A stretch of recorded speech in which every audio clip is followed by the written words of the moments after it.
Chelsea beat Brighton 4-2, and this is what you call the new Glizzy Glaze Fest over Chelsea Football Club, because you know how some content creators want to do it over for other clubs and actually not really be true to themselves. I thought, let me give it a try for Chelsea instead. Yeah. And I'm going to be honest, but welcome to the Glizzy Glaze. But anyways, look, Chelsea absolutely smashed Brighton 4-2. Cole Palmer hat trick. He should have probably had two hat tricks that game. I'm gonna be real. The double, you could add six. Chelsea should have had six. Kukurea not getting his fifth goal ruled out. You know, that free kick was absolutely in another dimension, top quality. But yeah, look, Chelsea, on an honest one, I'll be real. You know, that game was full of mistakes that led to goals. You know, Sanchez, Webster, and so forth.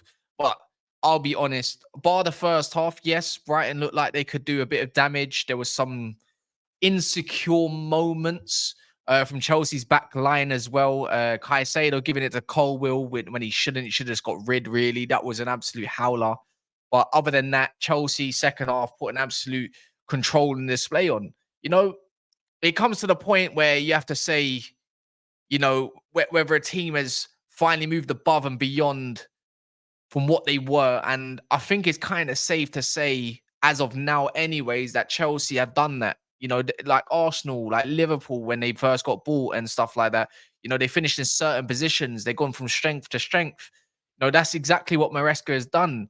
When Chelsea fans like Don or VD or Ches saying it was never really the squad. It was just needing a little bit of coaching, a bit of structure. They got the players to do it. Now look at it at the moment. Defensively secure enough. The two goals will be flattering, but you got to see the way they did concede. I wouldn't put that down to the structure or the manager. Maybe there's some individual errors, which is going to happen anyways. You know, I'll be real. I was flicking through I watched most of the Chelsea game up until the 70th minute.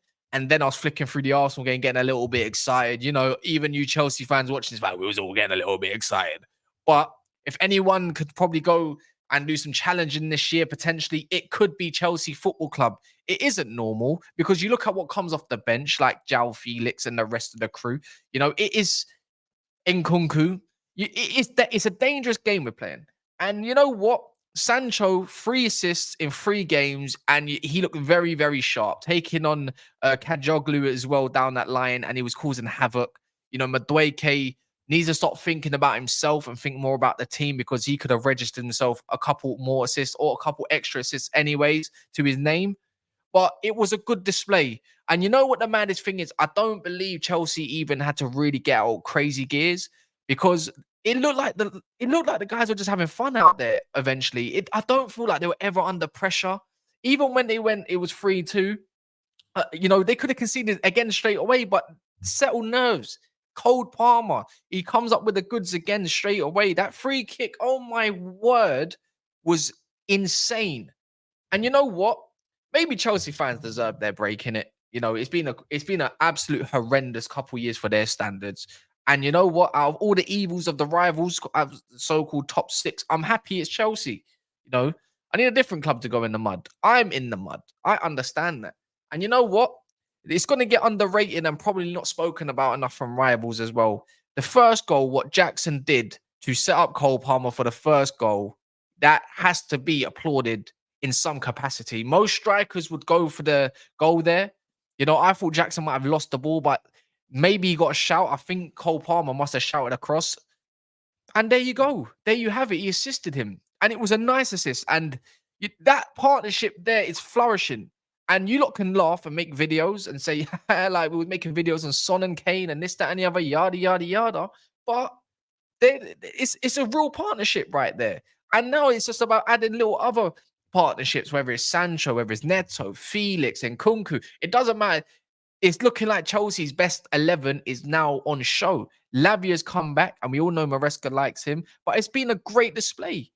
Footballing wise as well, I think Maresca has 4 wins, a draw, and a loss in the Premier League, and that loss was at the start of the season. And it was against Manchester City, which you could probably give it a blight, right? Like, you can just dismiss that slightly because they did play good football and they were missing that key piece up front. Maybe if Jackson was more in form at that point, you know, City could have been Oh, it could have held City potentially. But that was then, and this is now. Conference League, rotating players as well. You're going to see Neto and Kunku and whatnot play. Barrow, they pretty much changed the whole 11. Chelsea have been fantastic. And this is the glizzy glaze I'm going to give them because it's going to annoy people because they deserve it. You know, even Monts can't cuss Chelsea at this point. Daps can't cuss Chelsea at this point. No one can. Hooks, myself, or whoever it may be. They've got Nottingham Forest next, I believe, in the league next week before the break. And I think it's also at Stamford Bridge. If I'm correct, this was the first Premier League win at Stamford Bridge, right? And what a display. We saw a lot of goals all in the first half. Mental. It's just, it is what it is at this point. You know, Maresca deserves his flowers. You know, if someone looks like they've learned properly under Pep, it's not my manager, unfortunately. I don't even know if I want to count him as my manager. It probably looks like Maresca and Arteta at this point. So there's two students of that game. And as much as you lot don't want to admit it, but Chelsea, and in real words, Chelsea actually do look quite frightening. They do look like they're going to do something this year. They look like they're going to go and get more wins. And you might get the odd comment that might actually say, "Oh, but they ain't really paid no one of note." I don't actually care because I think Chelsea are probably going to do better against the bigger sides than against the lesser sides. I think the lesser sides is where you feel like maybe Chelsea at home might struggle that little bit more than they do away. I think that's quite evident. But at the same time, I think they got the kind of capacity and the footballers to actually give the so-called bigger sides a game, the ones that do want to play a high line, the ones that do want to go further forward, not Arsenal. So there you go, man. You know, I don't think you need to really give anyone outstanding plaudits. You know, Sanchez had an awful game, credit. I think that's fair enough. It just justified himself, especially with that bottom bin saves that was nearly made it 3-3. But other than that, probably solid display all around, especially in the second half. I think to slow the game down when it needs to control the tempo when it needs to. That all goes and that gives praise to Maresca for what he's done as a job in a short time. If you can give slot play praise, which I have as well personally, you've got to look at it from another angle by giving him praise. You know, we all were probably looking at a time where he's come from Leicester. What has he won? He's got relegated with Parma at that point as well. And there was a lot of questions, but I think the little bit of respect is going towards Chelsea at this moment. And fair enough. Fair enough. Palmer and Jackson, though, I do wonder how many goals and assists they might register to like as a pair between them. By the way, not as a whole between them by the end of the season. You know, they can stat pad as much as they need in the Conference League. I don't even think Palmer got. Did he get registered? Who didn't get? Someone didn't get registered for the Conference League.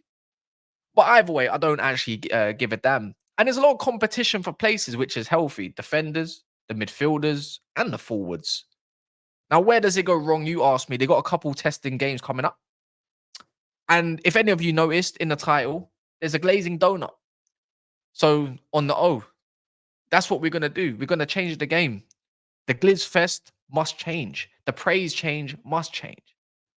I think I just double said that. Never mind. But yeah, man, it's a good win overall. 4-2, deservedly so. And I've been saying it for the longest. Brighton are super overrated. And it's about time to get a bit of a spanking because they actually piss me off more than anything. So yeah, we'll see. They actually held their own in a touch, but this is always going to be Brighton. They're going to make chances and they're going to give you chances at the same time. I don't know where else Chelsea really improve on at this moment, but they're a force. And they're a force to be reckoned with. Don't take them lightly and tread on them lightly because they will punish you otherwise. If you go all gung-ho, Sanchez, Madueke, Neto, dare I say Mudbitch, and the rest of the crew are going to punish you. You know, Enzo as well, finding his feet a little bit. Probably won't. I don't really like him too much. But today, you could probably say he had a solid game again. But, you know, not many people are going to recognize that. But in a bit, make sure you like and subscribe. And you know what? I hope you lot continue winning. I'm not going to lie. I hope you do because I want the other lot to lose now. Liverpool, Arsenal's and stuff. You need to come on top. Man United, we don't have beef with you. You know, we were mud brothers. You came out of that mud. Someone else has to go in that mud. The lesser of evils. In a bit, people.